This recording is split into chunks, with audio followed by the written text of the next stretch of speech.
ഇത് MG സർവകലാശാലയിൽ മാത്രമല്ല വിനീത, നേരത്തെയും RSS വൽക്കരണം വ്യാപകമായി ഗവർണർ നടപ്പിലാക്കുന്നു എന്നുള്ളത് പൊതുവിൽ ഇടതുപക്ഷവും CPIM-ഉം എല്ലാം മുന്നോട്ട് വെച്ചിരുന്നു. അതിശക്തമായ പ്രതിഷേധവും അന്ന് ഗവർണർക്കെതിരെ ഉണ്ടായിരുന്നു.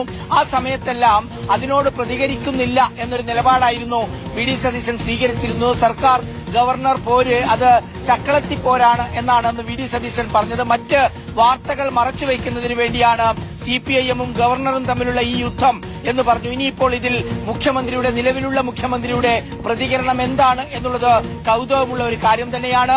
ആ സർവകലാശാലകളെ മാത്രമല്ല, ആ ഉന്നത വിദ്യാഭ്യാസ സ്ഥാപനങ്ങളെ മാത്രമല്ല, നേരത്തെ ലോക് ഭവനിലും ഇതുപോലെ ആ ഭാരതാംബയുടെ ചിത്രം ഉയർത്തിപ്പിടിച്ചുകൊണ്ടുള്ള വിവാദം നമ്മുടെ എല്ലാവരുടെയും മുന്നിലുണ്ട്. ഗവർണർ അവരുടെ പ്രത്യയശാസ്ത്രം അപ്പാടെ കേരളത്തിലെ ഉന്നത വിദ്യാഭ്യാസ മേഖലയിൽ നടപ്പിലാക്കുന്നു എന്ന വിമർശനമാണ് ഇത്രയും കാലം CPIM-ഉം അതുപോലെ DYFI-യും SFI-യും